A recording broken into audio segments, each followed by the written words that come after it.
Só um minuto. Pessoal, a partir desse momento... Tá, só um minutinho, Bárbara. A partir desse momento, a nossa segunda parte da aula de imunologia e imunopatologia médica do dia 4 de maio de 2021 começa a ser gravada. Oi, Bárbara, pode falar. Assim, em relação a essas aulas, por exemplo, de tumor e transplante que você vai dar agora, você não tinha falado das orientações e eu fiquei meio sem saber se era para assistir as aulas antes, de novo, e eu não as vi. Não, essa não. O que eu falei na aula retrasada, quando a gente fez a aula invertida na passada, é que eu já iria postar também uma videoaula para o próximo conteúdo, que agora é a unidade 7, porque alguns alunos disseram que acham mais interessantes assistir a videoaula antes para que aproveite melhor na apresentação na aula, tá? Então, assim, não é obrigatório, não é. Como eu disponibilizo o roteiro para vocês, né? É mais para quem quiser ter acesso ao material antes da aula para facilitar a compreensão. Não, hoje não é aula invertida, é aula normal, tá bom? Beleza, prof. Obrigada. Vamos lá. Então, pessoal, nós terminamos no último conteúdo da unidade 6 a nossa imunologia básica, vou chamar dessa maneira, onde a gente estudou a imunidade inata, a imunidade adaptativa, os mecanismos de maturação, produção, ativação, mecanismos efetores de combate, de maneira geral, dentro do sistema imune. Agora, a partir desse momento, nós vamos começar a aplicar esse conhecimento em alterações que são de doenças. Um minuto, por favor, gente, só um minutinho.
Desculpem, pessoal.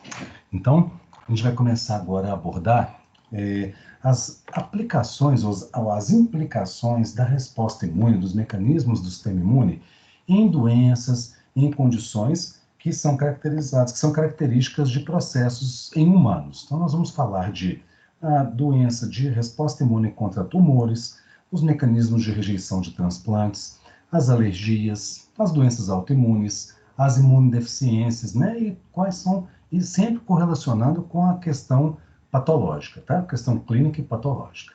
Então, nessa unidade 7, nós vamos começar a abordar a resposta imune contra tumores, contra transplantes. Aqui.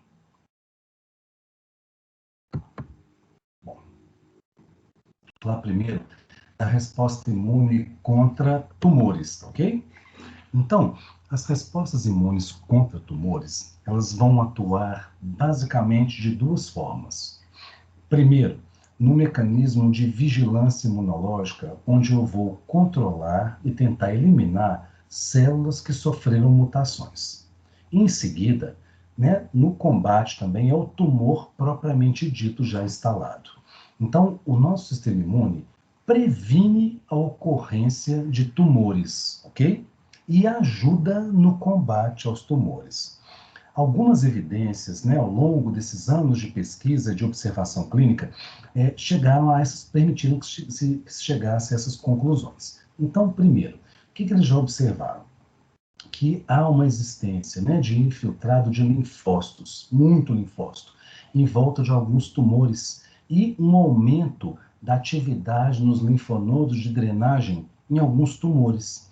E quando isso acontece, tende a haver uma correlação com o prognóstico melhor, ou seja, tumores que têm uma resposta imune por linfócitos T, né? Linfócito, de modo geral, mas principalmente linfócitos T, circundando, envolvendo esse tumor, e que conseguem ter uma boa ativação da resposta imune adaptativa nos linfonodos, para os quais a linfa daquele tumor drena, costumam ter um prognóstico melhor. Ou seja, o combate da resposta imune a esse tumor é um fator que contribui, ajuda para melhor sobrevida, melhor tratamento desse paciente. Tá ok? Então, a gente já viu isso. Isso é muito bem documentado para alguns tipos de tumores. Outra coisa que já foi vista é que transplante de tumor singênico. O que é isso, transplante de tumor singênico? Quando você pega dois animais que são singênicos, por exemplo, esses camundongos que a gente usa em laboratório, que é esse Black 6, que é aquele camundongo preto, de pelo preto, ou o Balbicê, que é aquele branquinho, ou se eu pegar um rato Easter, esse rato grande de laboratório, né, que tem a cauda longa, se eu pegar um tumor, tá, de um animal e colocar em outro animal, se esse segundo animal tiver sido previamente sensibilizado ou vacinado contra esse tumor, ele consegue atacar o tumor e destruir esse tumor de forma mais eficiente. Ou seja, se eu pego, isso vai valer, claro, para animais, né, gente? Porque esses animais singênicos de laboratório têm todos o mesmo genoma. Então, se eu pegar um rato Easter aqui na Nova Zelândia, na Finlândia, na África, não interessa. Onde eu pegar o rato Easter, ele é igual geneticamente. Então, se eu dou a mesma ração para ele e mantenho em ambiente, né, adequado para a proliferação dele, para a multiplicação dele, para a manutenção desse animal, eu consigo fazer experimentos que são repetitíveis aqui na Índia, reprodutíveis, né, em qualquer lugar do mundo. Então, se eu pego um animal que está com um tumor, se eu pego células desse tumor, antígenos desse tumor, injeto como se fosse uma vacina num outro animal, e em seguida eu pego um pedaço desse tumor e transplanto para um outro animal, o outro animal responde bem e destrói o tumor. Então, a gente vê que quando eu ativo o sistema imune de forma específica para aquele tipo de tumor, eu consigo ter um combate mais eficiente até a cura daquele tumor. Tá ok? Então, eu consigo gerar memória, vamos dizer assim, para um tumor. Isso é claro que no ser humano é muito difícil de acontecer, que nós somos muito diferentes, e mais, os tumores que acontecem em nós são diferentes. Se eu pegar um carcinoma de células escamosas do seu João, do seu José, da Dona Maria, embora todos sejam carcinomas de células escamosas, eles são diferentes. Geneticamente, em cada pessoa, eles expressam antígenos diferentes, ok? Uma coisa importantíssima, indivíduos com imunodeficiência têm incidência aumentada de alguns tipos de tumores. Então, nós vamos observar na nossa aula de AIDS que pacientes com vírus HIV que evoluem para síndrome, para AIDS, eles têm uma tendência a ter alguns tipos de cânceres, principalmente o sarcoma de Kaposi.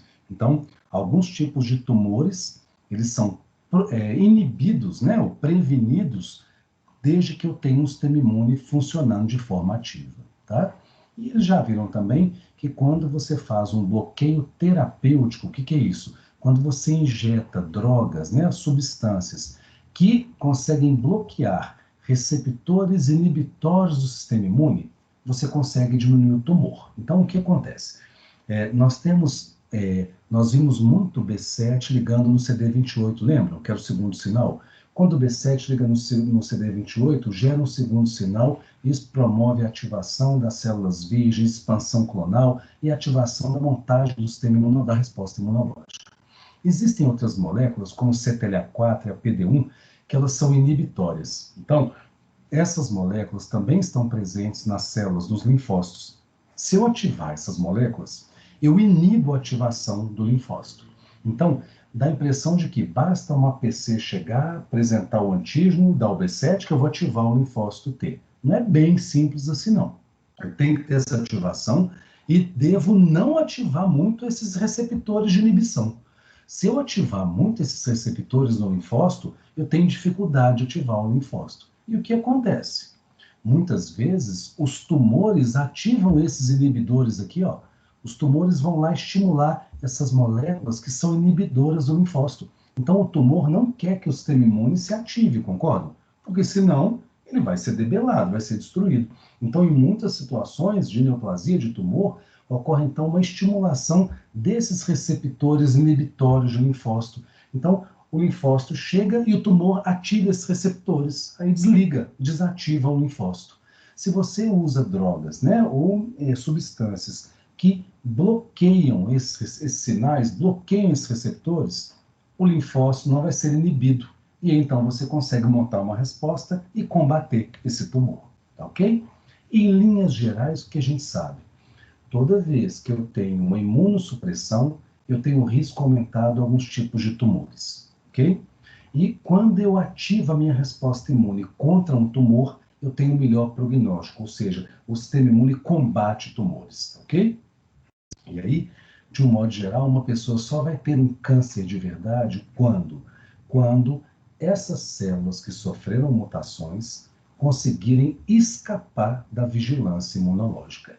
Então, eu quero primeiro que vocês entendam o que é um tumor, tá, gente? O que é um tumor? O tumor, que na verdade a gente chama em termos patológicos de neoplasia, neoplasia é a formação de um novo grupo de células a partir de mutações.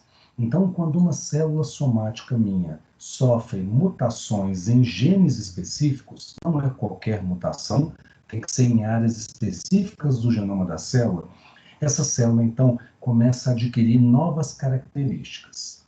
Para que essas características gerem a formação de um tumor, as células têm que adquirir o quê? Primeiro, uma capacidade de multiplicar de forma indefinida. Então, uma das principais características de uma célula neoplásica tumoral é ser capaz de multiplicar de forma indefinida. Então, essa célula vai multiplicando à revelia, independente se os hormônios do corpo tentem freá-la, se as células vizinhas tentem liberar moléculas para inibir o crescimento dessa célula, não adianta. Ela adquire uma capacidade intrínseca de continuar multiplicando de forma contínua e descontrolada. Ela não vai responder aos sinais do corpo, ok? Essa é uma característica. Em segundo, essas células também vão ter que adquirir características de sobreviver com baixa quantidade de nutriente, de conseguir estimular a produção de novos vasos sanguíneos. Vocês imaginem, se uma massa tumoral está crescendo ali, se não tiver suprimento sanguíneo, vai necrosar tudo, concordam? Então, essas células têm que ter outras habilidades. Uma delas é estimular a angiogênese, a formação de novos vasos sanguíneos, para que o tumor possa crescer tendo boa nutrição vascular. Outras características, essa célula ser capaz de se soltar umas das outras e conseguir invadir parede de vasos, parede de vasos linfáticos e conseguir se espalhar pelo corpo, causar as metástases, por exemplo. Então, são várias características que as células dos tumores têm que desenvolver para conseguir, então, fazer com que um tumor se instale, a pessoa tenha lá tal uma neoplasia maligna. Tudo bem? Uma outra característica importante de tumor é ele ser capaz de absorver rapidamente, em grande quantidade, nutrientes e glicose. Então, o tumor ele vai ter que ter células que conseguem competir de forma desleal, vamos dizer assim, com a captação de nutrientes em relação às outras células do corpo. Porque senão ele não cresce, concordam? Se ele tiver que competir de forma igual com a célula sadia, o tumor vai custar a crescer. Ele cresce mais que o resto do nosso corpo, por quê? Porque ele consegue captar glicose e oxigênio de forma muito mais intensa que as outras células normais do nosso corpo. Por isso que muitas vezes, quando o tumor está muito grande, a pessoa definha, ela entra em caquexia, não sei se vocês já ouviram falar, que é quando a pessoa emagrece rapidamente, intensamente. Então, uma pessoa com câncer metastático espalhado, ela pode perder, por exemplo, 20 quilos em 15 dias. Quem que perde 20 quilos em 15 dias? Nem com dieta se consegue direito, né? Então, a pessoa vai emagrecendo, perdendo peso e definhando. E não só perde gordura, como perde massa muscular também, né? A pessoa definha, né? Isso é caquexia, tá ok? Em relação ao sistema imune, o que ele vai fazer então? Vamos pensar? Se eu tenho uma célula que é somática minha, ela tem todos os genes normais e ela expressa proteínas próprias, lembram? Antígenos próprios. Lá no meu timo, na medula, eu fiz aquele teste, lembram da seleção? Eu testei todos os linfócitos T e B que possuem receptores que se ligam com muita força em antígeno próprio. Não é assim? Nós testamos. Agora, eu não testei a ligação dessas células para quem? Para um antígeno mutante. Então, o meu sistema imune faz vigilância. Então, as células estão circulando, os macrófagos e as células dendríticas estão coletando amostras de antígeno o tempo inteiro. Então, o meu sistema imune está vigilante. Ele está sendo monitorado. Todo dia, antígenos próprios estão sendo apresentados para as minhas células de defesa. Todo dia. E, se eu tenho tolerância, ela não se ativa. Lembram? Ela reconhece e não se ativa. Reconhece e não se ativa. Pronto. Se eu tiver uma célula que sofreu mutação, o RNA vai ser mutante, a proteína produzida será mutante. Então, é um novo antígeno. Quando esse antígeno for apresentado para um linfócito T ou for reconhecido por um linfócito B, o que vai acontecer? Eu vou ativar a resposta imune. A resposta imune vai lá e vai matar aquelas células. Então, acredita-se que ao longo da vida, em várias situações e várias vezes na nossa vida, células sofreram mutações que poderiam fazer com que, se ela continuasse o processo, formasse uma neoplasia, mas, pelo fato dela produzir uma proteína mutante, o sistema imune foi ativado e destruiu aquelas células. Acabou. Não tem como essa célula continuar a sofrer novas mutações para formar um tumor verdadeiro, uma neoplasia. Ficou claro, então, o que é a vigilância imunológica? Resumindo, é um monitoramento contínuo dos meus linfócitos, das minhas células do sistema imune, contra antígenos mutantes, né? Antígenos novos. Se teve mutação, aquele antígeno não é mais próximo, não é mais próprio. A sequência de aminoácidos está mudada naquela molécula. Tudo bem? E, uma vez não identificada essa mutação, a célula continua a multiplicar, vai adquirindo outras mutações, até conseguir ter aquelas características que permitem ela formar um tumor, que eu já disse anteriormente, multiplicar rápido, absorver muito nutriente, oxigênio do sangue, conseguir se soltar uma célula da outra e tudo mais. Se o sistema imune conseguir ser ativado, ainda pode destruir esse início de tumor. Mas para esse tumor se formar, dentre as características, uma tem que ser a capacidade de escapar do sistema imune.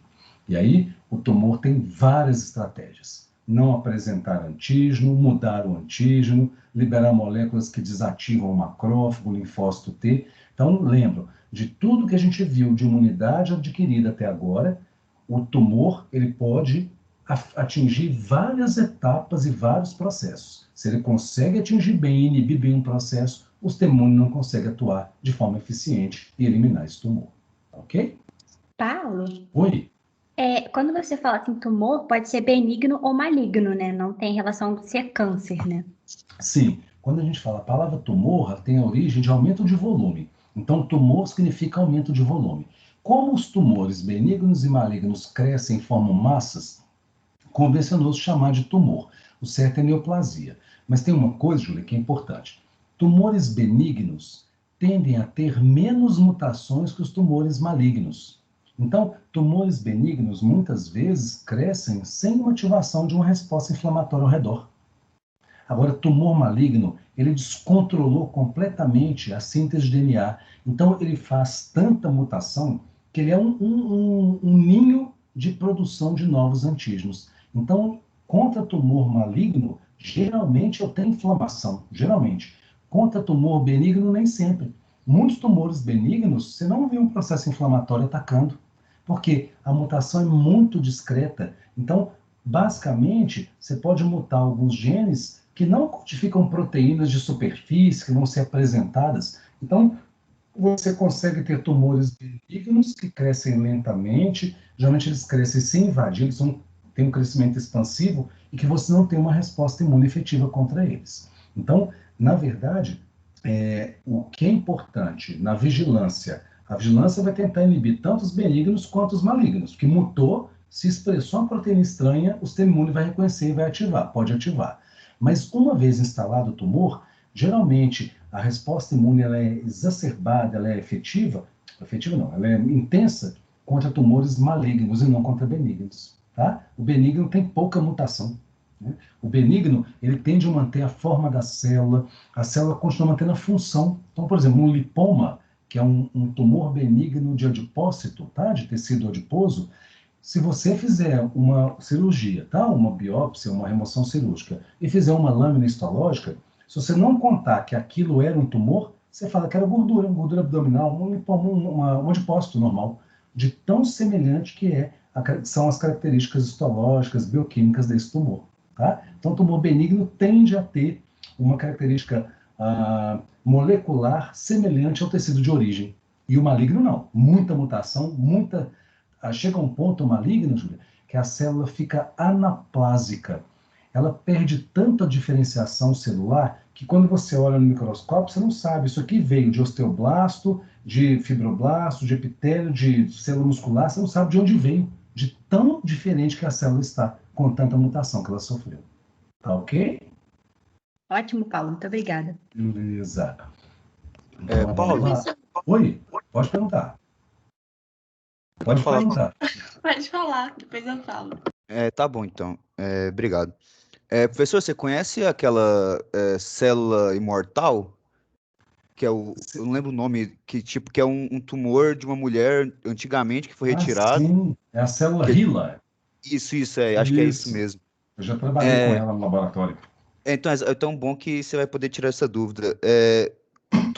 Nem todos os tumores conseguem se multiplicar como ela, certo ou não? Sim. Porque verdade, eu não entendi exatamente como ela funciona, porque parece que até hoje ela ainda ela se divide, certo? Sim. A célula HeLa, ela foi obtida de um tumor de colo de útero, se não me engano, tá? De uma mulher. E o HeLa, se não me engano, são as iniciais, o nome dessa mulher, tá? Essa célula foi isolada, o que acontece?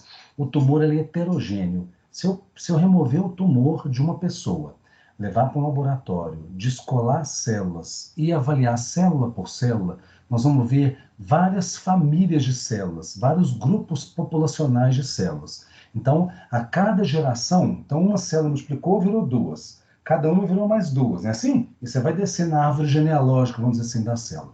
Se você pegar um tumor já instalado numa pessoa, você vai ver várias populações, várias famílias diferentes de células, ok? O que eles viram? Que de todas essas células que eles isolaram, essa linhagem de célula é uma célula que mantinha uma proliferação estável, ou seja, contínua, e não morria. Então, é uma célula que adquiriu mutações, Laura, que permite que ela continue replicando sem adquirir novas mutações, mas ela adquiriu um fenótipo, vamos dizer assim, de multiplicação contínua e estável. Então, é lógico que desse tumor, outras células talvez não tivessem essa capacidade. Elas pudessem fazer 3 gerações, aí uma nova mutação ela morre, perdia, entendeu? Então, essa é uma célula que a gente fala de célula de linhagem, que é uma célula que ela é mutante, sim, ela é uma célula encontrada em nenhuma pessoa, nenhum ser vivo, né, nenhum ser humano, mas é uma célula que adquiriu características que são excelentes para o trabalho em laboratório.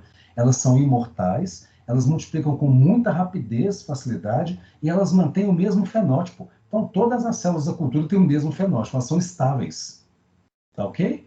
Eu vi isso aqui, muitas vacinas foram feitas com ela, eu acho. Muito. A família dela tá puta, perdendo milhões de dinheiro porque usaram sem a permissão deles. Na verdade, né, Zé Laura, é um trágico, né? Assim, era um câncer da pessoa, né?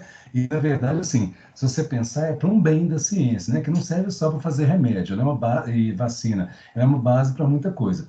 Tem uma célula Vero, que ela é de rim de macaco verde, lá da África, que também é uma célula imortalizada de tumor, que também é muito usada para cultivo. E tem uma que é um fibroblasto de rato de camundongo, chama L929.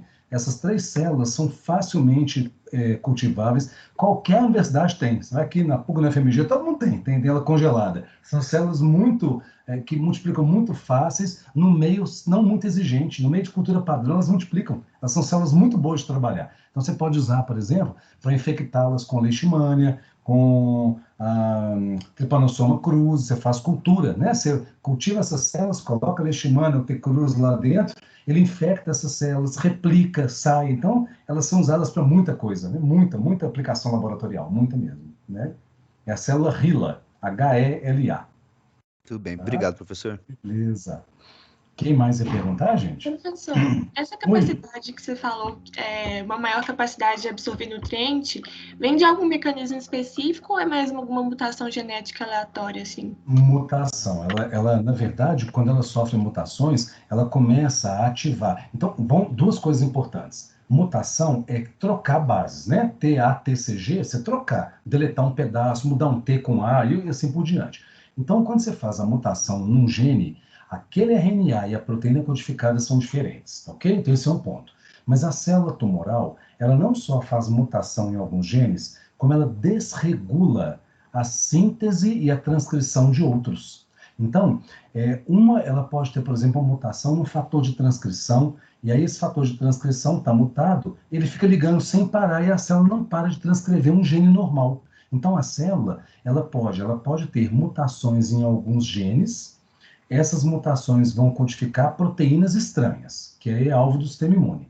Só que essa proteína estranha pode ativar um mecanismo na célula que induz a transcrição de proteínas normais. Então, a célula, por exemplo, neoplásica, ela pode ter mutações em alguns genes que vão acabar estimulando mecanismos de metabolismo celular acelerado. Então, ela consegue ter uma captura de oxigênio e a síntese de ATP muito maior que uma célula normal. Ela consegue ativar a via da captura, da quebra da glicose, né, na cadeia transportadora de elétrons para gerar mais energia. Ela pode aumentar a expressão de algum receptor de superfície que captura glicose ou outra substância. Então, a maioria das moléculas não está mutada na célula, tá ok? Senão ela morre. Mas ela teve mutações em moléculas específicas que podem ativar genes de moléculas normais. Só que se eu aumento muito a molécula normal, eu posso induzir a fase S de DNA, né? Lembra da mitose? Fase S, G1, S, G2, M. Eu posso ativar esse ciclo celular de forma contínua. Ou seja, a célula não vai para a fase G0, ela não fica em repouso, ela termina a mitose e começa assim, termina a mitose e começa outra fase. Então ela não para de replicar. Não porque essa molécula esteja mutada, mas que as mutações fizeram com que essas moléculas ficassem super expressas na célula. Entendi, professor. Obrigada. Beleza? Então, joia. Então, o que vai acontecer? Nós temos vários antígenos tumorais. Cada tipo de câncer tem antígenos mais específicos. Lembrando que, para o mesmo tipo de câncer, se eu pegar pessoas diferentes, os antígenos podem ser diferentes. Alguns são comuns, mas nem todos são idênticos, porque a mutação é aleatória, ok? Então, olha só, eu tenho uma célula aqui em vermelho, né, não sei, laranja aqui para vocês, é uma célula, então, tumoral, tá? Essa célula tumoral, então, ela vai ter, então, proteínas mutadas, ok? Então, tem proteína própria e tem proteína mutada ali dentro. As proteínas próprias, elas não vão gerar resposta. Por quê? Porque elas são próprias do indivíduo, tem tolerância imunológica. Já as proteínas mutantes, elas vão ativar a resposta. Então, uma proteína mutante que é apresentada, ela pode ativar, né, uma resposta imune, e aí o sistema imune reconhece, começa a combater. Células NK, no caso aquele linfócitos TCD8, vão reconhecer e vão combater, tá ok? O que pode acontecer também? O indivíduo, ele pode ter, dentro da sua mutação, como eu expliquei agora há pouco, mutação de algumas moléculas, de alguns genes, e aí isso ativar o que a gente chama de protoncogene. Vocês vão ver isso lá em patologia, né? Estou só dando uma introdução, vocês vão ver isso lá no quinto período, não preocupem não, tá? Então, o que é isso? Como eu expliquei anteriormente, você pode ativar genes que vão estimular a célula a fazer algum processo bioquímico, biológico acelerado. Por exemplo, captar mais nutriente. Outro exemplo, desviar toda a energia da célula para replicação celular. Então, a célula para de produzir, por exemplo, queratina, se for do epitélio, para de produzir matriz óssea, se for um osteoblasto, e ela desvia o metabolismo todo dela para quê? Para multiplicar. Então, ela para de fazer o que o osso faz, o que o epitélio faz, para juntar toda a energia dela e só replicar de forma contínua, tá? Então, isso pode acontecer, tá? E a célula pode também apresentar algumas moléculas que foram superexpressadas, que não eram superexpressadas, e pode também ativar a resposta imune. Mas para nós vamos decorar o primeiro, tá? Proteína mutante. Proteína mutante, você perdeu a tolerância, né? Você tinha tolerância imunológica, se ela é mutante, ela é um antígeno estranho, e aí eu consigo ativar a resposta imune, tá bom? Uma proteína própria, como eu disse a vocês, que é super expressada, né? Então, por exemplo, alguns tumores, como de fígado, tem um hepatoblastoma. Toda vez que eu tenho o sufixo blastoma, tá? Vai lembrar, vai remeter a algo da embriogênese. Então, por exemplo, o fígado, ele tem genes que codificam proteínas embrionárias. Então, aquelas células do fígado produziam essas proteínas lá no feto, lá na fase inicial de formação do indivíduo. E depois que a criança nasce, até na fase adulta, esse gene não é mais expresso, ok? Então, esse gene não é mais expresso pela célula. Então, o sistema imune não reconhece ele, nunca viu ele, porque é um gene que não é expresso mais pela célula, nunca mais, acabou. Ele é um gene expresso só na embriogênese. Quando a célula tem mutações, ela desregula a expressão gênica e pode começar a expressar essas proteínas. Então, ela começa a sintetizar e expressar essa proteína embrionária que não era comumente expressa pela célula. Como é uma proteína nova, seu sistema imune também considera como um antígeno estranho e vai reconhecer. Isso é muito estudado em alguns tumores de vísceras, como no fígado também, onde uns exames de sangue para detectar o tipo, né, do tumor e até o prognóstico, eles avaliam, detectam a presença dessas proteínas no sangue. Não sei se vocês já viram, existe uma tentativa de se descobrir um teste sanguíneo para identificar tumores de vísceras. Porque tumor de pele, de mucosa, a gente vê, concorda? Você sente a boca, o nariz, na pele, você vê. Agora, tumor de fígado, de pâncreas, de estômago, de intestino, são tumores internos que muitas vezes você vai descobrir já está tamanho da laranja, né? Você não tem sinal e sintoma para ele. Então, eles estão tentando descobrir marcadores que são essas proteínas que comumente são expressadas em alguns tipos de tumores, de cânceres, de vísceras, e que acabam caindo na corrente sanguínea. Então, eles já fizeram testes para alguns tumores de víscera e viram que, fazendo uma coleta de sangue, você consegue identificar essas proteínas e tem uma correlação com alguns tipos de câncer. Então, talvez, no futuro, o que se espera é, como a gente faz exame periódico, né? A gente faz exame de glicose, não é isso?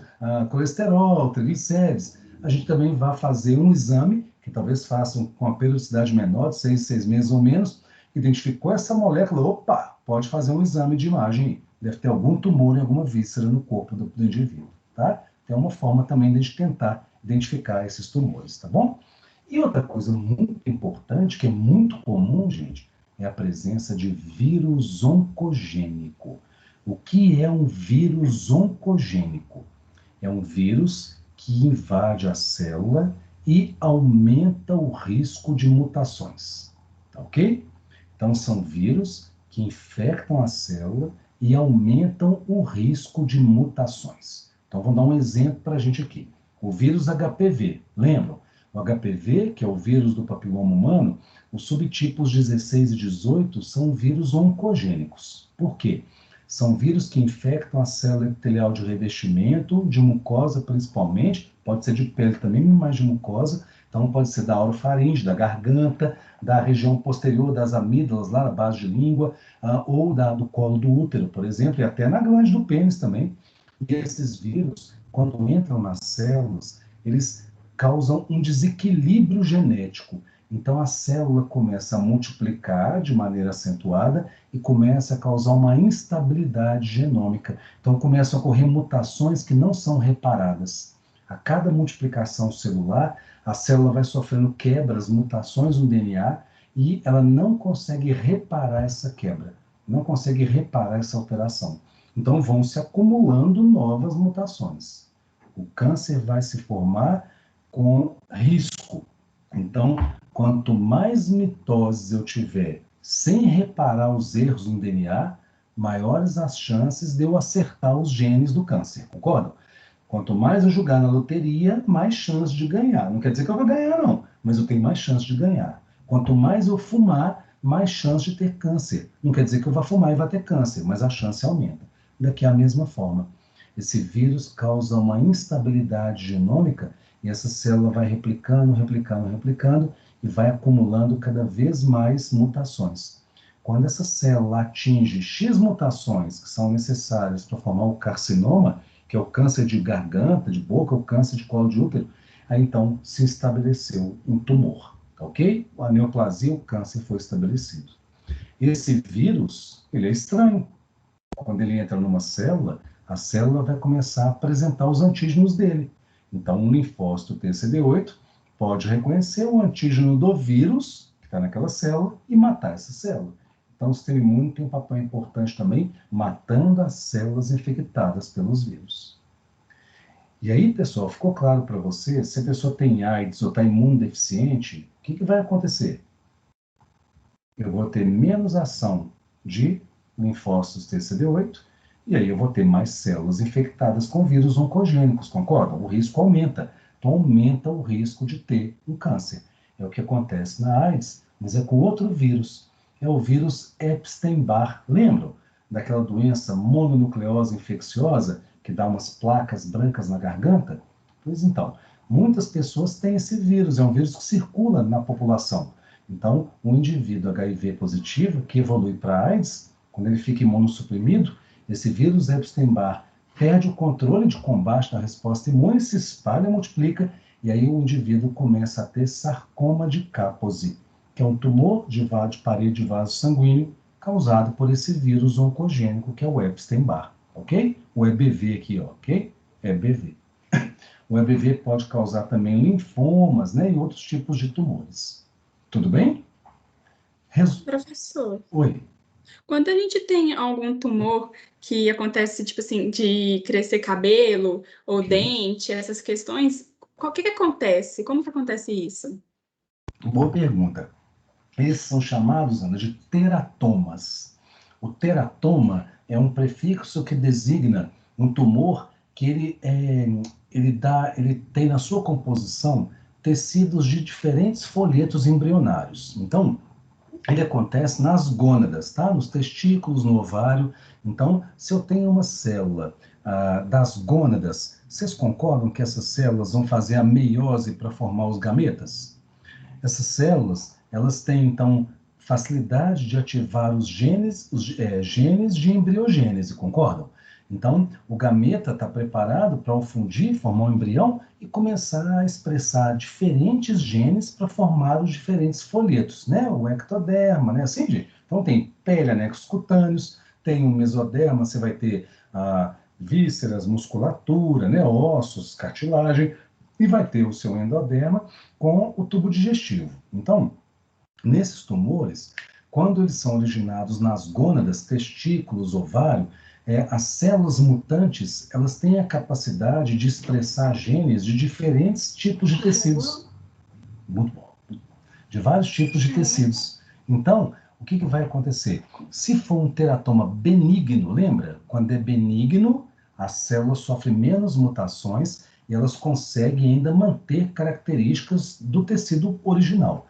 Então, essa célula embrionária, vamos dizer assim, benigna, tá? Mas mutante, ela vai replicar, multiplicar, e a cada divisão ela vai dar origem a umas células do folículo externo, do médio, do interno. Algumas vão se diferenciar em epitélio, outras em folículo piloso, vai formar cabelo, umas vão se diferenciar em olho, formam um olho lá dentro, outras vão se formar em dente, então o ectomesêncamo ali vai formar, então, dente. Então, tem dente no meio do tumor, tem pedaço de osso, pedaço de cartilagem, você pode fazer tecido muscular ali dentro. Então, você vai ter uma série de tecidos dentro, quando você abre e faz a histologia, né, o exame histopatológico, você vai observar várias áreas diferentes com tecidos que se assemelham ao tecido normal, todos vindos de uma célula mutante. Quando o teratoma é maligno, ele não consegue fazer muito bem isso, não. Às vezes faz um pouco, mas não formar um olho inteiro, né? O bulbo capilar, formar o dente, um órgão inteiro, ele não consegue fazer. Porque como tem muita mutação, ele vai ter células bem diferenciadas. Pode ter uma que lembra mais epitélio, lembra mais tecido nervoso, lembra mais músculo, mas não consegue ter a característica de um tecido próprio nosso. Tá? Então tem que vir de gameta, de gônada. Tá? Entendi, professor. Obrigada. Ok, beleza. Então, gente, resumindo essa parte é um pouco... Oi, pode perguntar. Pode perguntar? Claro. Aqui, teoricamente, então, você falou que doenças que provocam assim, a diminuição da força do sistema imune podem predispor a alguns cânceres. Isso. E isso significa a gente falar também que, por exemplo, para que a pessoa tenha algum câncer, tem que ocorrer algum tipo de mutação, que é a base aí, e também o nosso sistema imune tem que falhar em alguma hora? Senão o câncer não ocorreria? Boa pergunta, Natan. Não obrigatoriamente. O que a gente sabe, Natan? pessoas que são imunocompetentes podem desenvolver câncer, né? A maioria é imunocompetente, desenvolve o câncer. Para ela desenvolver o câncer, o que tem que acontecer? Para aquela célula, que é uma célula só, é a partir de uma célula que forma o câncer todo. Uma adquiriu as mutações todas necessárias. Então, o que acontece? Essa célula, para ela formar um tumor de verdade, ela tem que ter, entre outras características, conseguir escapar da resposta imune. Então, nesse caso, Natan, mesmo você tendo o sistema imune funcional, essa célula pode ter adquirido mutações que fazem com que ela consiga escapar da resposta imune. Então, um dos mecanismos... Esse é o próximo aqui de uma vez. Então, vou falar para vocês aqui agora. Um dos mecanismos... Deixa eu ver se está aqui para vocês. Está aqui, ó. Daqui a 2 slides eu explico para vocês. Um dos mecanismos é o tumor começar a mutar aquele antígeno. Então, ele começa a expressar um antígeno. Lembra que o sistema imune demora 5 a 7 dias para começar a funcionar a resposta imune adaptativa? Quando chegou uma semana e começou a chegar anticorpo, começou a chegar linfócito TCD8, o tumor sofre mutação, gera mutação naquela molécula. Aí o anticorpo não liga mais, nem o CD8 reconhece mais. Aí vem uma nova apresentação de antígeno, aí daí a 7 dias se ativou outro clone de linfócito T e B, e vai chegar anticorpo. A hora que chega o anticorpo, sofre nova mutação. Então, o tumor, para se instalar, ele tem que vir de uma célula que tem algum mecanismo de evasão, de escape da vigilância imunológica. Então, não só a pessoa pode ser imunocompetente e ter um câncer a si mesmo, tá? A questão toda vai depender de uma série de fatores, principalmente carcinógenos, né? Se fuma e bebe, então você está aumentando muito o risco, né? Toma muito sol. Então, isso pode suplantar, a mutação é tão exagerada que você consegue, então, ter tanta mutação que alguma vai escapar da resposta imune. Tá, Natan? Então não tem que ser imunossuprimido, não, tá? Mas os imunossuprimidos tendem a ter muito mais câncer, isso é fato. Entendi, Tá? beleza. Tem alguns tipos de câncer, ok? Prof, Oi. eu também fiquei com uma duvidazinha, assim, em relação a que esse produto de oncogênio é o gene supressor tumoral mutado. Tá. Assim, você fala no sentido desse produto de oncogênio gerar uma proteína mutada, que é isso que vai sinalizar o sistema? Sim, vamos resumir para ficar mais fácil, então. Olha só, isso é uma célula tumoral, tá? Essa célula tumoral sofre várias mutações, não é uma só não. São em várias posições do gene, tá? Ela pode sofrer mutações em proteínas que não vão participar da tumorigênese. Então, por exemplo, uma célula do epitélio sofreu mutação num gene do osso. Lembra que a célula do epitélio tem gene de osso, né? Tem genes que são do osso, né?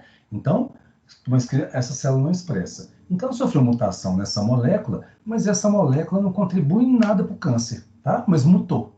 Se mutou e a célula vai produzir essa molécula, começa a expressar essa molécula, ela é uma molécula estranha. O sistema imune vai reconhecer e vai tentar matar essa célula. Ponto. Outras moléculas são moléculas envolvidas no câncer, na patogênese, na formação do tumor. São esses chamados proto-oncogenes, oncogenes, que eu disse a vocês anteriormente, que vão estudar em patologia. Então, esses são genes que diretamente estão envolvidos na formação do tumor. Então, são genes que vão aumentar a multiplicação da célula, vão atrapalhar o reparo do DNA, vão aumentar a atividade bioquímica da célula, captação de nutrientes. Então, se esses genes sofrem mutação, eles vão codificar proteínas mutantes. Então, essa proteína também vai ser expressa pela célula, e o sistema imune pode reconhecê-la e ser um alvo. Então, nesses dois casos aqui, o que o sistema imune está fazendo? Ele está reconhecendo proteínas mutadas. Teve mutação no DNA, mutou a RNA, mutou a proteína. Seja ela uma proteína que está envolvida diretamente com a formação do câncer ou que não esteja envolvida. O fato é que é um antígeno novo, então é um antígeno estranho para o sistema imune. Vai ativar a resposta imune. Tá ok? Então, essas são as duas primeiras. Aqui embaixo não é mutação nesta proteína, ok? Então, a mutação em outras proteínas fez com que a célula transcrevesse e produzisse grande quantidade de um antígeno que normalmente não é produzido por essa célula. Aqueles antígenos embrionários, lembra que eu disse a vocês? Que o hepatócito produz quando está no embrião, lá no feto, mas não produz depois da criança nascida. Então, se a célula começa a produzir uma proteína que ela nunca produziu, ou seja, desde o nascimento do bebê, essa proteína não é produzida, não tem tolerância para essa proteína, concorda? Ela não foi testada lá no timo, né? Então, o linfócito nunca viu essa proteína. Para ele, ela é estranha, mesmo ela sendo própria minha, ok? Mas ela nunca foi apresentada. Então, eu consigo ativar essa resposta contra essa proteína. Ficou claro, Bárbara, a diferença? Agora foi, prof. É para entender os mecanismos, né? Isso. De identificação que o corpo faz. Vamos resumir, tá?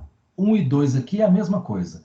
Genes que foram mutados geraram RNA mutante ou proteína mutante. Não importa se a proteína mutante contribui ou não para a formação do tumor. Ela é mutante, ok? Então, aqui na pergunta do Nathan, aqui, ó, se a célula começar a sofrer mutações em genes que não vão ajudar a virar câncer, ok?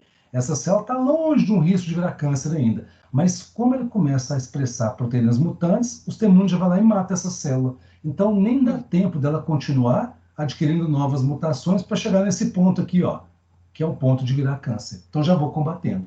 Se ela já está a ponto de virar câncer aqui, ó, então já está mutando genes que são fundamentais para virar um câncer. Mas se mutou, vai expressar uma proteína mutante. O sistema imune já pode reconhecer e matar essa célula. Então, o que se acredita é que ao longo da nossa vida, N vezes isso aqui aconteceu. N vezes. E nós não tivemos câncer porque o sistema imune reconheceu e matou essa célula. Eu perguntei isso justamente, Paulo, porque dá um conforto para nós, porque a gente fica pensando, nossa senhora, aconteceu uma mutaçãozinha e alguma célula nossa fudeu, acabou com tudo, só que ainda tem chance, né? Ainda o nosso corpo consegue combater a maioria, né? Graças a Deus. E outra coisa, Natan, a mutação é todo dia, são várias. Só que a maioria é reparada. A célula conserta a mutação que teve nela. Então, nossas células são capazes de reparar, vocês vão ver mecanismos de reparo do DNA. Então, toda vez que uma célula multiplica, faz uma mitose, antes da célula continuar viva, é feita uma testagem. Toda a fita de DNA sintetizada ali, ela é testada, toda.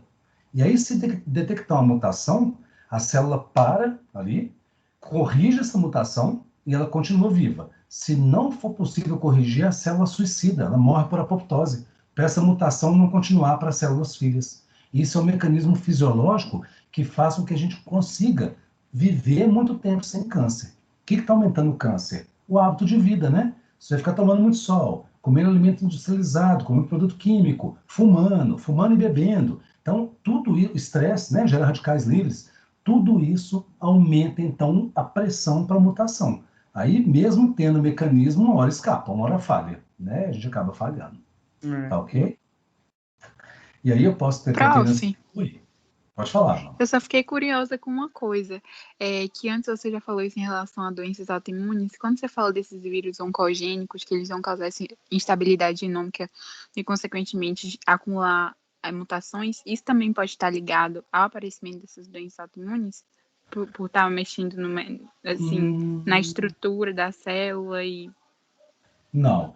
Bom, não e sim. Na autoimune clássica, não. O que acontece, vamos ver, Bárbara, tem doenças, por exemplo, já ouviu falar de eritema multiforme? O eritema multiforme é uma reação imune muito exacerbada, ela surge assim em 1 a 2 dias, e aí o imune começa a atacar, os linfócitos SD4, SD8 começam a atacar NK, o epitélio da pele e da mucosa. Então o paciente acorda, começa a despelar o lábio, fica em carne viva, a língua, o palato, o lábio, a região perioral, vão ocorrendo várias lesões na pele. Às vezes o paciente morre, de tanto, igual um paciente queimado. Então isso é desencadeado por um vírus do herpes, por exemplo. Pode desencadear.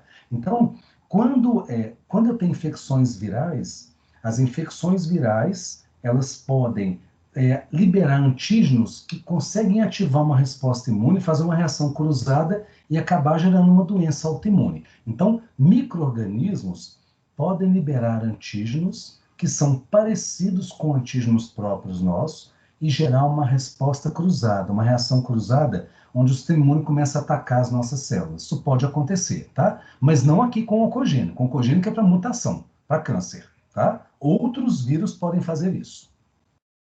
Tá ok? Beleza, prof. Obrigada. Beleza? Então, joia. Então, o fato é que, na vigilância, quando a célula expressa uma molécula que não é própria do nosso corpo, o sistema imune vai reconhecer e o CD8 vai vir para destruir essa célula e eu previno o surgimento de um tumor, tá bom? Mas aí o tumor se instalou. Senão o sistema imune não conseguiu, de fato, eliminar essa célula adquiriu algumas mutações que ainda facilitam o escape da resposta imune, essa célula, então, consegue driblar o sistema imune e elas multiplicaram e formaram um tumor, tá ok? Então, vou dar um exemplo de uma pessoa que está com carcinoma. Carcinoma é um câncer, ou seja, tumor maligno de epitélio de revestimento. Então, tem aqui o epitélio, conjuntivo aqui embaixo, e aí, nessa região, uma célula acumulou X mutações e a tornou imortal, multiplicando continuamente, e ela, então, montou um tumor, tá? Esse tumor vai crescendo, várias proteínas vão sendo produzidas, proteínas mutantes, tá ok? Alteradas. O que vai acontecer? Não tem célula dendrítica em tudo quanto é lugar do corpo. A célula dendrítica, ela vai capturar essas células, ou vivas ou mortas. A dendrítica pode capturar uma célula do câncer inteira ou restos de uma célula do câncer que morre. Primeira coisa que a gente tem que lembrar, o câncer multiplica rápido.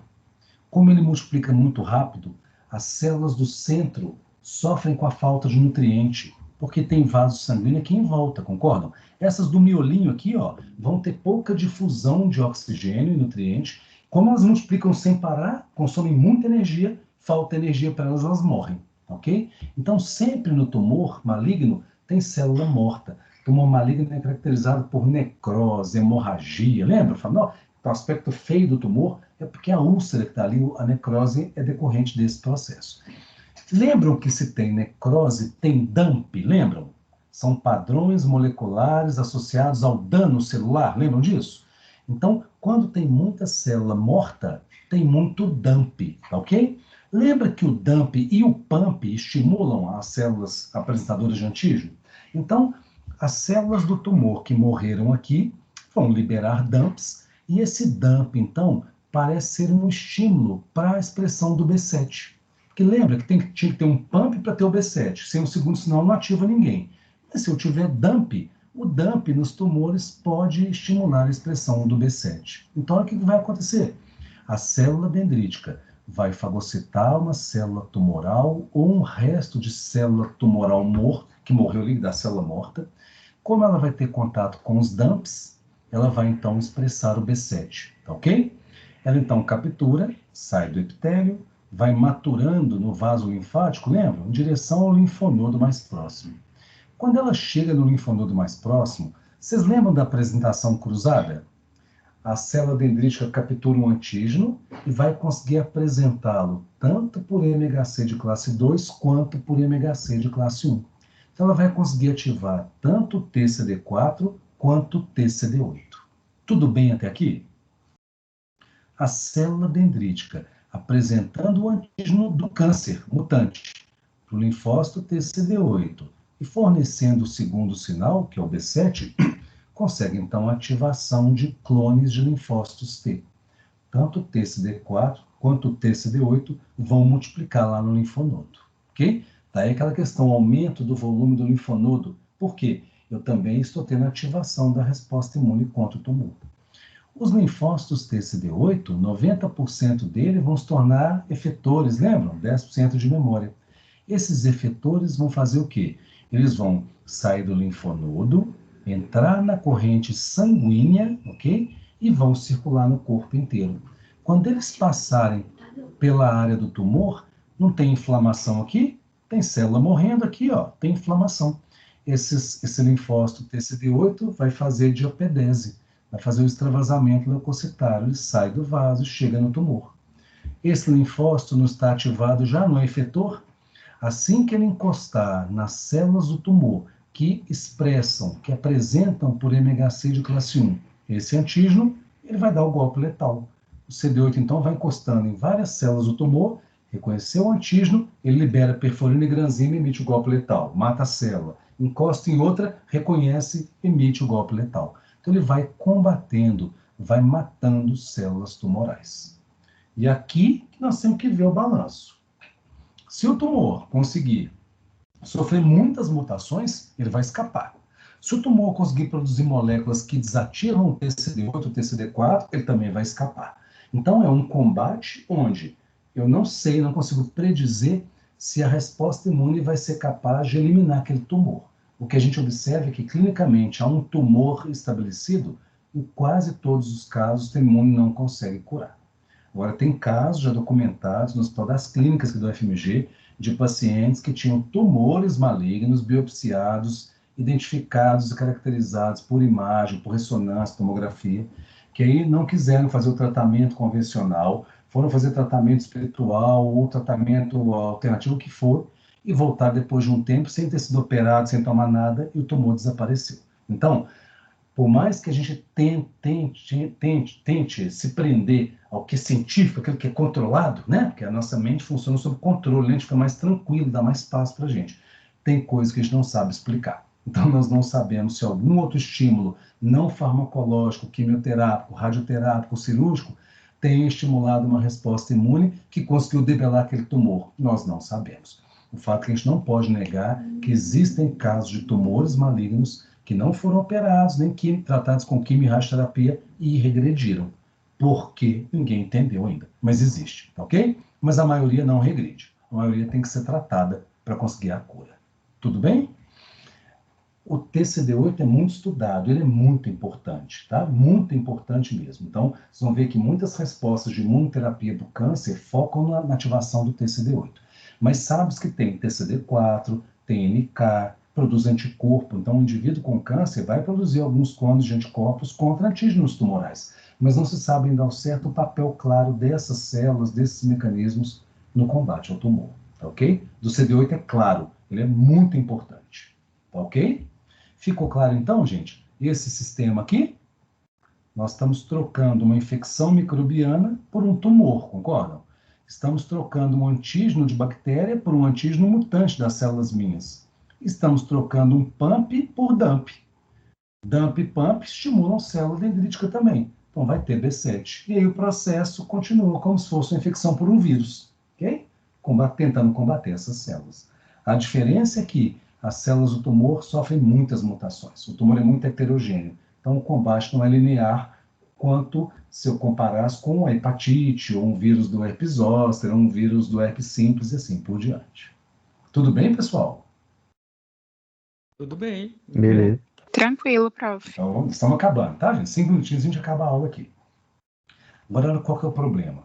O tumor, como eu falei com o Natan anteriormente, ele sobrevive ao sistema imune porque ele tem vários mecanismos de escape, de evasão, tá? Então, o tumor, ele se mantém e ele está lá porque ele consegue, dentre outras características, ele consegue evadir a resposta imune, tá?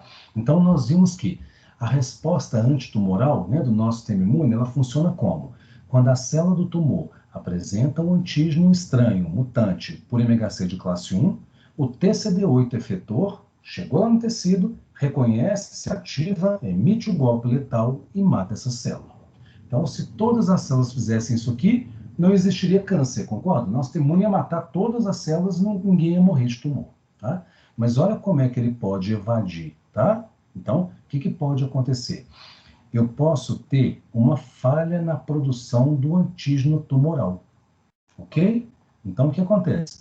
Aquele tumor estava multiplicando ali, começou a produzir um determinado antígeno.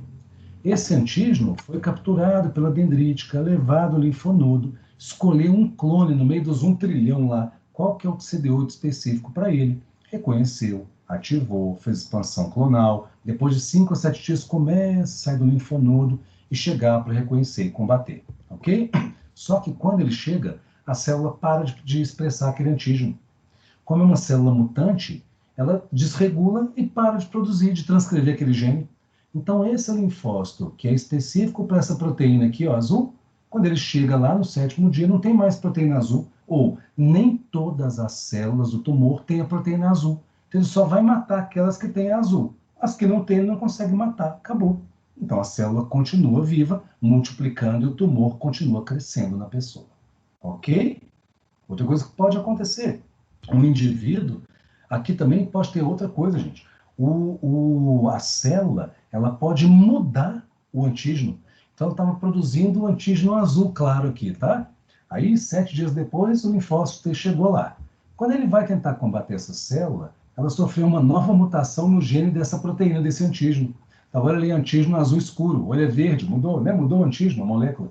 Então, quando esse linfócito chega, ele não consegue reconhecer essa célula mais. Aí, esse novo antígeno mutado aqui vai ser capturado por outra dendrítica, levado ao linfonodo e começa tudo de novo. 7 dias, quando chega um novo linfócito para lá, essa célula já mudou de novo. Essa sofreu uma nova mutação nesse antígeno e ela não faz esse antígeno mais. Então, vai de novo uma outra dendrítica levar e ativar um outro clone. Então, assim, o sistema imune fica correndo atrás do tumor o tempo inteiro e não consegue pegar o tumor. Isso é muito comum, tá? Isso é muito descrito já, tá? Nos estudos de tumor. Outra coisa que pode acontecer é que, durante essa progressão tumoral, ou seja, essa multiplicação de novas gerações de células do tumor, sofrer alguma alteração, alguma mutação, ou na expressão do MHC de classe 1, ou naquelas proteínas da via de apresentação de antígeno por classe 1. Então, pode ser lá naquela bomba, na TAP, que vai bombear os antígenos para ligar no MHC de classe 1, ou no próprio gene do MHC de classe 1. E aí, se a célula do tumor diminui ou para de expressar MHC, o CD8 não funciona mais. O CD8 só vai atuar na célula que tenha o MHC com o MHC de classe 1 com o antígeno apresentado. Então, pode ser que parte da família, de uma geração, né, dessas células tumorais, percam a expressão de MHC de classe 1 e agora o sistema imune não consegue destruí-la mais. É um problema. A NK pode tentar destruir, né, mas o CD8 não consegue mais destruir. Tá ok? E outra coisa que é muito comum também, a célula do câncer produzir proteínas imunossupressoras, ok? Então, a célula do câncer pode produzir citocinas imunossupressoras, como IL-10, e aí você imagina, se o tumor está fazendo IL-10, quando o sistema imune chegar ali, ele não consegue atuar, cheio de IL-10 no meio, ok? Ou a célula pode expressar substâncias inibitoras, então, moléculas de inibição. Quando o CD8 encosta nela, ele reconhece o antígeno, mas essa molécula inibidora desativa o CD8. Então, a célula do tumor pode começar a produzir moléculas que vão desativar o TCD8. Se desativa, não consegue combater. Tá ok? Então, aqui estão alguns exemplos do que acontece ao longo da progressão tumoral. Então, a gente fala uma coisa, gente, que vai também para o tratamento médico. Tumores iniciais tendem a responder melhor à quimio e radioterapia do que tumores de muito tempo. Porque quanto mais tempo o tumor fica no corpo da pessoa, novas mutações vão acontecendo. Imagina uma árvore genealógica que uma célula está aqui, dá origem a 2 filhas. Essa filha a 2 netas, essa neta a 4 bisnetas, e assim por diante, né? Assim, a cada nova geração de replicação, novas mutações vão surgindo.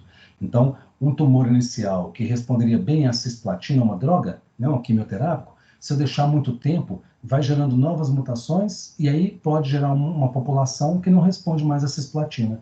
Então, você faz a quimioterapia, o tumor diminui até um certo tamanho e não não continua o processo. Que agora essas células que sobraram não respondem à cisplatina. Tem que ver se tem outro quimioterápico para que elas respondam. Então, quanto mais tempo o tumor ficar, a gente chama de progressão tumoral, mais difícil é a cura desse tumor. Ficou claro esse slide, pessoal? Ficou Tranquilo? muito claro, pessoal. E agora o último, tá? Pra vocês não fundirem a cabeça, 3 minutinhos que eu vou passar da aula aqui, para a gente poder terminar, e na aula que vem a gente fala de transplante. É sobre a imunoterapia do câncer. Então, já deve ter ouvido falar de imunoterapia. A gente tem quimioterapia, radioterapia. Quimioterapia é a injeção de drogas que são tóxicas para a célula, mata a célula. Radioterapia é a emissão por uma fonte de radiação, né, controlada, de uma quantidade maciça de radiação que vai quebrar moléculas na célula e matar a célula tumoral. E também vai matar a célula própria nossa, mas mata a célula tumoral. Mas tem alguns tumores que não respondem nem bem à cirurgia, à rádio e à quimioterapia. Exemplos são alguns melanomas, tumores de cólon, tá, de intestino, né, intestino grosso, alguns deles tendem a não responder bem com as terapias convencionais de rádio e quimioterapia. Então, começou-se a desenvolver a imunoterapia do câncer. e ela é muito promissora. Muitos indivíduos estão vivos hoje graças à imunoterapia para melanoma, para câncer de cólon e assim por diante, tá? Então, o que se pode fazer?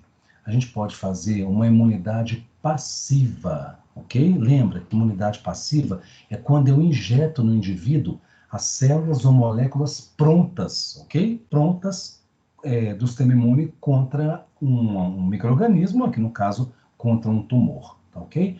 Então, de forma resumida, como que isso acontece? Você colhe um pedaço, você aspira células, tá, do sangue do indivíduo com câncer, isola alguns antígenos daquele tumor que o paciente tem e verifica quais são as células TCD8 que são específicas para aquele tumor, ok? Você, então, em laboratório, você adiciona substâncias que induzem uma grande multiplicação desses linfócitos. Lembra que em vivo a IL-2 é a que faz a expansão clonal? Você tem, então, IL-2 sintética e outras citocinas que são sintetizadas, produzidas no laboratório. Você, então, coloca essas células TCD8 do próprio paciente, que você tirou do sangue dele em cultura, e adiciona essas substâncias que induzem uma replicação e uma ativação. Então, você faz uma grande expansão, né, clonal dessas células específicas para o tumor, coloca as substâncias ativadoras, ficam superativadas, e aí você faz a infusão. Você injeta novamente no sangue da própria pessoa. Concorda que é um linfócito dela mesmo? Então não vai ter rejeição, é dela para ela mesmo.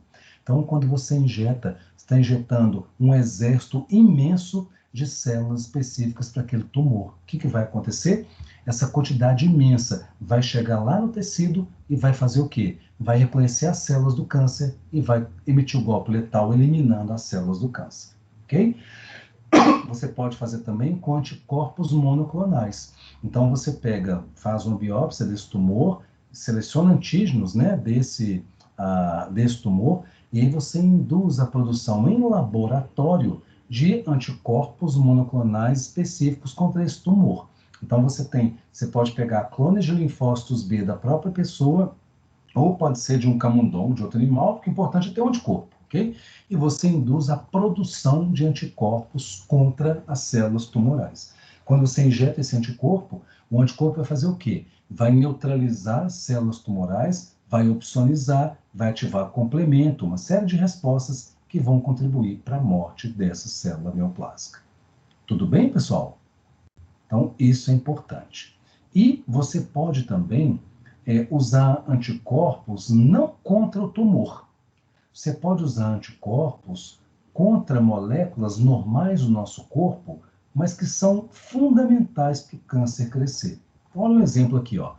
O VEGF é um fator de crescimento que estimula a angiogênese. Se não tiver angiogênese, o tumor não cresce.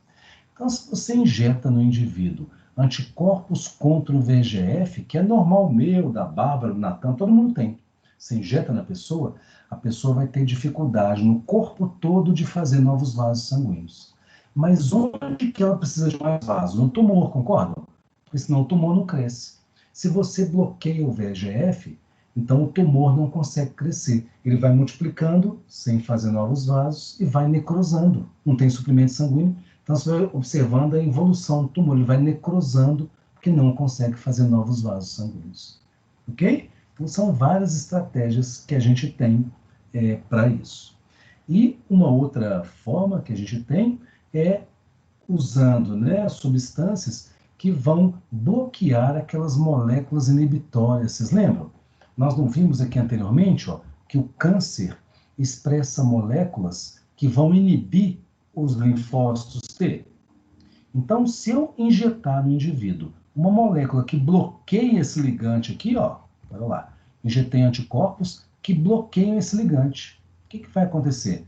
Quando o CD8 chegar, ele não será inibido por essas moléculas do câncer. Então, ele vai conseguir emitir o golpe letal e matar a célula. Tá ok? Então, lembrando que eu tenho que usar alguma estratégia de ou injetar células do próprio paciente estimuladas, TCD8, ou anticorpos que vão bloquear moléculas que estão atrapalhando a resposta imune acontecer. Nos dois casos, eu consigo, então, otimizar, fazer uma imunoterapia e aumentar o combate pelo sistema imune do tumor, curando muitos pacientes. Okay? Em alguns casos, pode falar. Eu acho que essa imunoterapia foi um caso de um cara que saiu na mídia um tempo atrás, que ele praticamente foi curado por câncer. O que eu acho incrível disso é que parece que é a ciência usando o nosso próprio corpo para combater alguma coisa mal. Porque a gente tem muito naquilo na cabeça de tem um câncer, vamos matar o câncer, né? Vamos usar a química para matar, vamos matar com radioterapia, mas essa não, essa a gente está usando o nosso próprio corpo ao nosso favor. E eu acho que se um dia a gente chegar a ter uma cura efetiva para a maioria dos cânceres, eu acho que a ideia vai ser muito nessa aí da imunoterapia. Muito legal isso, não? O que vai necessitar para a gente é que isso é caro, isso dá trabalho, não é todo hospital que faz, não é todo paciente que dá conta de pagar por esse tratamento, né? Então, mas é claro, né, Natan, que com o passar do tempo, essa tecnologia vai barateando, mais centros de especialidade médica vão conseguir ter esse laboratório e essa estrutura para fazer esse tipo de trabalho, de tratamento, e os planos de saúde vão começar a cobrir, óbvio, porque se você pensar, às vezes é caro, porque agora está tudo novo, daqui a pouquinho barateia, e se você faz um tratamento e cura o sujeito, até o gasto do plano de saúde é menor, porque ele vai ficar arrastando com o câncer muito tempo, é despesa. Se você faz o tratamento e cura ele rapidinho, você tem menos despesa também hospitalar. E fora a vida, né? Pensando na vida. Então, isso... E, na verdade, Natan, está estudando muito. Então, é possível, por exemplo, esses para VEGF independem do tipo de tumor. Não é que independe do tipo de tumor. Já é uma tecnologia mais simples. Já tem anticorpo contra VEGF pronto. Já tem anticorpo. Então, basta escolher. Para esse caso, o VEGF é uma proteína importante para o tumor multiplicar? É. Então, se eu bloquear, eu diminuo o tumor. Entendeu? Então, tem que descobrir os alvos. Essa descoberta aqui, ó, desses inibidores, desses anticorpos que bloqueiam os inibidores de células T, surgiu assim, foi uma revolução para a imunoterapia no melanoma. Melanoma matava quase todo mundo, quase todos morriam de melanoma. Agora não. E o melanoma não responde tão bem com a quimio também não. Mas com a imunoterapia o resultado é muito promissor.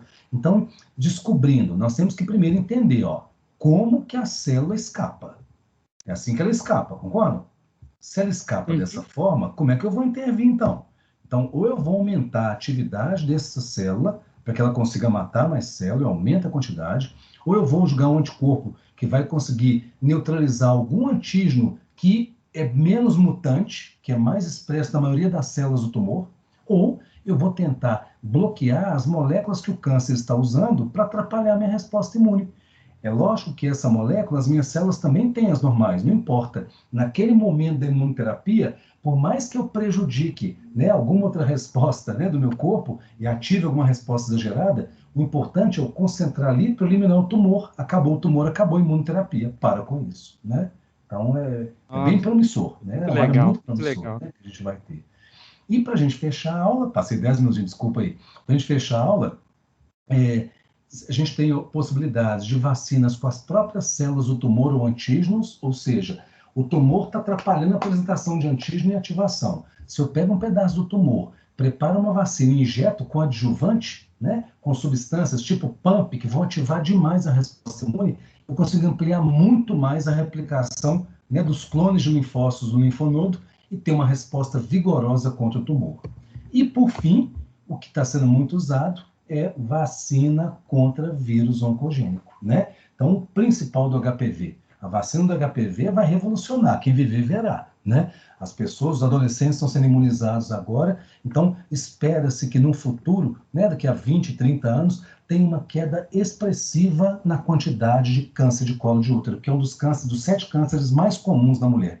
Então, vocês imaginem o benefício do desenvolvimento dessa vacina para diminuir mortalidade e morbidade, que às vezes não mata, mas a mulher perde o útero, né? Tem que fazer radioterapia e tem lesões, complicações intestinais, na bexiga e tudo mais. Então, vocês imaginam o benefício que uma vacina vai trazer. Não só para o HPV, porque ninguém está preocupado com a verruga, não, mas com câncer, né? De colo de útero, de orofaringe, de base de língua. Então, isso vai ajudar muito a gente também a evitar novos tumores. Tá ok, pessoal? Alguma dúvida? Tranquilo, prof. Ok? Muito boa aula, Desculpe aí, professor. né? Por ter passado um pouco do horário, a gente empolgou na discussão do seminário, mas 10 minutinhos, né? Não está muito, não.